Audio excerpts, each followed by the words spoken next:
Hello, I'm Brian Fox. Welcome to I Hate Rock Music, and this video is going to be about the UK band Spontaneous Combustion. Kind of a mixed bag, but I'm going to get into the group now. They existed from 1968 and various incarnations into 1981, but I'm just going to cover the period around 1972, 1973 when they issued their two albums on Harvest. And the band is Tony Brock on drums, who later eventually ended up in the John Waite's band, The Babies. Gary Margretz on guitar and vocals, and his brother Tristan Margretz on bass. And they kind of came to the light doing a tour with ELP, and Greg Lake actually ended up recording and producing their two LPs. And interestingly enough, the first album came out with a really striking cover in the UK, and in the US, the album was issued on Capitol Records, a completely different cover, but both covers are pretty interesting. And then in 1973, they released their second album, Triad, and that appeared on Harvest Records in both the US and the UK. And I have to say that they're really a mixed bag. It's really unfortunate because, as I've mentioned before, the covers on these records are really striking, and you want the record to be as striking as the covers. And in this case, they're not really. And in fact, the album cover for Triad is a little less dramatic than the first album, and it is actually better than the first album by a considerable degree. And so the band started in 1968 out of a group called Transit Sound, and that was Tony Brock, the Margretz brothers, and a guy named Steve Evans. And so they kind of had a long history. Unfortunately, we don't have any material from 1968 that I'm aware of. But they also released a spate of singles, and a lot of them are non-LP singles, so I'll talk about those as well. So their first record was in 1971, actually an EP with the songs 200 Lives, Living, and The Lonely Singer, and a couple of those songs are non-LP. And then they ended up releasing the first and second album in 72 and 73. And so in 72, there's also another non-LP single called Gay Time Night. And it's somewhat more poppy than some of their other things, and but well worth a listen. It's a pretty strong record, good single. Would have been nice to put it on the album because it could have substituted for some of the things that weren't so good on that first album. And then in 1972, Robert Fripp produced a single of them, Saber Dance Part 1 and 2, and I've got the single, but unfortunately it's not posted on YouTube, so I can't post that down below. And then, weirdly enough, in 1973, 72, 73, they released a single only in the US called Chessboard that's also a non-LP single. And it's not too bad. Um, I'll post that below because it is on YouTube. But I gave a pretty good listen to their two albums in preparation for this video. I've had the records for a long time.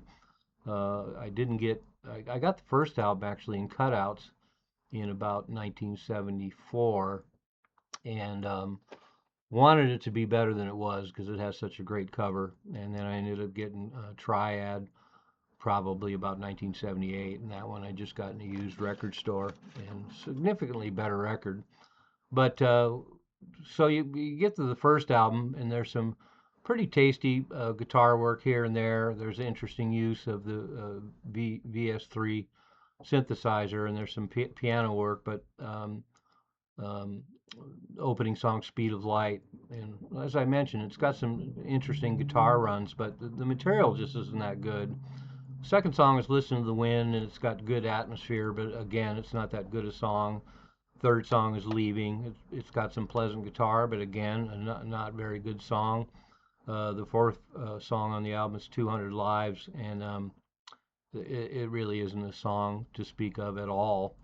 And then the fifth song on the album is Down to the Moon, and it's pretty good. It's got some great guitar work, some great jamming, but it's not really even a song. And then the sixth song is called Reminder, and that's the best song on the album. So they finish up the album fairly strongly. It's got complex arrangements, some great jams, not that much singing, and some pretty good harmonies. But the thing that gets me is that, as other reviewers have pointed out, that first album seems to have one foot in the 60s and one foot in the 70s, because it actually qualifies kind of as prog rock. And so to have a power trio with guitar, bass, and drums that's basically a prog band is unusual in itself. But the singing and the so-called songwriting really smacks of late 60s psychedelia. So if this album had come out in 1969, it would certainly be a lot more impressive. But they really turned things around on the second album. It's got excellent bass playing, excellent drums, far better. This same rhythm section, but it's far better on the second album than it is on the first. So they kind of learned some things in between the first and second album. And the arrangements are a lot better. The riffs are really killer. There's actual songs in there, and it's actually recorded a lot better as well, even though Greg Lake produced both albums. But the first two songs are excellent, and then they get into a piano ballad with some nice guitar. It's a good pop song, decent vocals. And there's an instrumental. Once again, it sounds like it would be more at home in 1969. And then the fifth song, great drums, really excellent guitar work. And then the sixth song, they throw in another ballad, which once again sounds like it should have been 1969.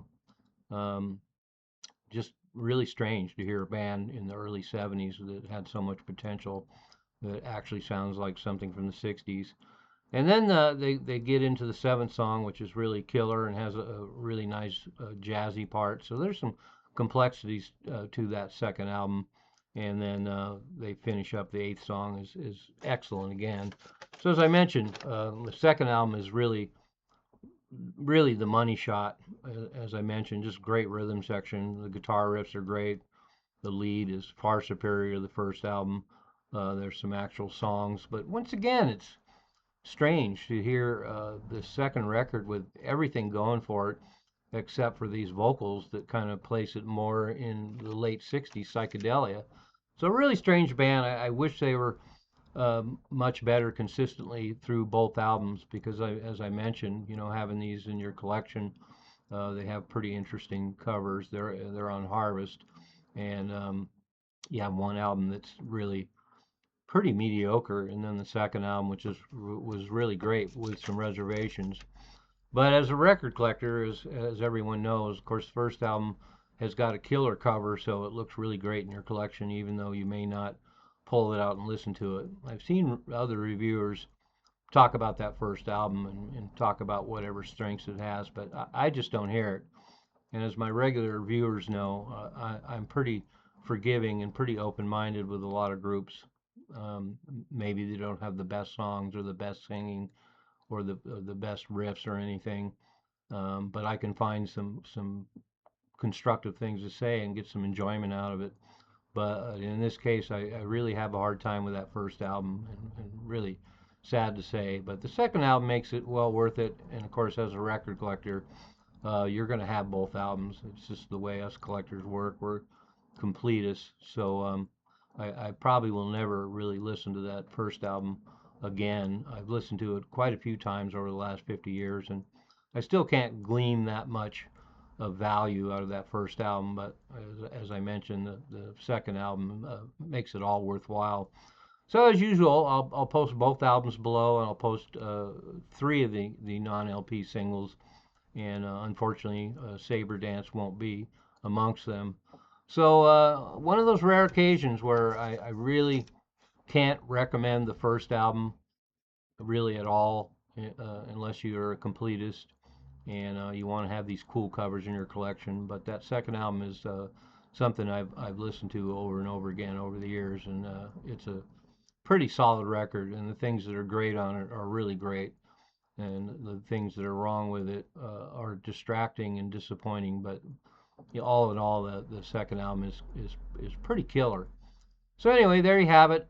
Spontaneous Combustion, definitely a mixed bag, and that's it. So Spontaneous Combustion, check them out, and definitely, if you're really interested, check out the second album if you find the first album as disappointing as I do. Thanks for watching. I'm Brian Fox.